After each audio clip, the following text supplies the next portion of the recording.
नमस्कार दोस्तों, स्वागत है आपका हिंदी नॉलेज शो में। तो दोस्तों, अगर आप ये जानना चाहते हैं कि भारत और रूस के संबंध आने वाले समय में कैसे होंगे, तो उसके लिए ये वीडियो बहुत ही ज्यादा इंपॉर्टेंट है। आज असल में एक ऐसी खबर निकलकर सामने आई है रशिया की तरफ से, जिसे जानकर आप बहुत खुश होंगे। साथ ही भारत सरकार भी खुश हुई थी और भारत ने भी राहत की सांस ली थी। लेकिन ये खुशी मुश्किल से 3 मिनट भी नहीं ठहरी, क्योंकि रशिया ने फिर कुछ उल्टा काम कर दिया। क्या, मैं आपको अब डिटेल से बताने जा रहा हूं। तो हुआ क्या कि कल शाम एक बड़ी प्रेस कॉन्फ्रेंस आयोजित की गई थी रशिया में, और ये प्रेस कॉन्फ्रेंस काफी ज्यादा महत्वपूर्ण थी, क्योंकि इसमें रशिया के जो सबसे टॉप डिप्लोमेट्स थे वो बैठे हुए थे। और ये इसलिए भी इंपॉर्टेंट हो गई थी क्योंकि हाल ही में रूस के विदेश मंत्री पिछले 9 सालों में पहली बार पाकिस्तान का दौरा करके आए थे। वहां पर उन्होंने बयान दिया था कि हम पाकिस्तान को स्पेशल हथियार भी प्रोवाइड करेंगे। ऐसे में भारतीय पत्रकार भी वहां थे। तो इसी प्रेस कॉन्फ्रेंस में रशिया के डिप्लोमेट से पूछा गया कि आपका कोऑपरेशन जिस हिसाब से पाकिस्तान के साथ बढ़ रहा है, इससे भारत चिंतित होगा। तो ऐसे में आपका इस पर क्या कहना है?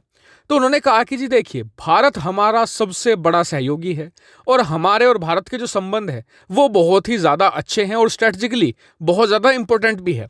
सब इस पर बहुत खुश हो गए। आगे बात बढ़ी।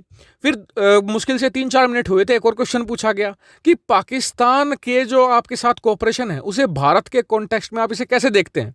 तो इस पर जो रशिया का जवाब आया वो बहुत ही इंटरेस्टिंग है। रशिया ने कहा है कि जी हमारे जो पाकिस्तान के साथ संबंध है ये इंडिपेंडेंट है पूरी तरीके से, और भारत को इससे चिंतित नहीं होना चाहिए। स्क्रीन पर आप वो आर्टिकल भी देख सकते हैं। अब ये झटका कम था कि उसी प्रेस कॉन्फ्रेंस में उन्होंने भारत की जो इंडो पैसिफिक रणनीति है, जिसका मकसद चीन के घेराबंदी है, चीन को पूरी तरीके से रोकना है, उसे भी क्रिटिसाइज किया है। कहा कि जो इंडो पैसिफिक रणनीति है ये बहुत ही घातक है, बहुत ही ज्यादा डेंजरस है। और इन सभी चीजों पर एंड्रयू कोरिबको ने बहुत ही अच्छा आर्टिकल छापा है। स्क्रीन पर आप देखिए, द प्रिंट में आर्टिकल आया है। इसमें बताया गया है कि रशिया यहां पर करना क्या चाह रहा है। दरअसल रशिया की कोशिश यह है कि भारत और पाकिस्तान के बीच में एक बैलेंसिंग एक्ट किया जाए। मतलब कल को अगर भारत यहां पर अमेरिका से हथियार खरीदता है तो रशिया हथियार बेचेगा भविष्य में पाकिस्तान को फॉर श्योर। इससे क्या होगा कि भारत पर प्रेशर भी पड़ेगा कि अगर आपने किसी और से हथियार खरीदे हमारे अलावा, तो हम पाकिस्तान को हथियार बेचेंगे। और रशिया इस टैक्टिक को विन विन सिचुएशन की तरह ले रहा है। उसे लग रहा है कि अगर भारत ने हथियार खरीदना बंद कर दिया तो वो पाकिस्तान को बेचकर अपनी खाना पूर्ति कर लेगा और भारत पर प्रेशर भी बनाकर रखेगा। लेकिन यहां पर पाकिस्तान एक छोटा सा मिसकैलकुलेशन कर गया है। किस चीज का? पैसे का मिसकैलकुलेशन। दरअसल देखिए, भारत यहां पर रशिया से जितने अमाउंट के हथियार खरीदता है ना, उतने तो आज की तारीख में चीन भी रूस से नहीं खरीदता, जबकि चीन और रूस की बॉन्डिंग बहुत ज्यादा है। दूसरी बात यह है कि रशिया जो ये सपना देख रहा है कि वो पाकिस्तान को ज्यादा हथियार बेचेगा, ऐसा होना असंभव है, क्योंकि पाकिस्तान का कंट्रोल है चाइना के हाथ में।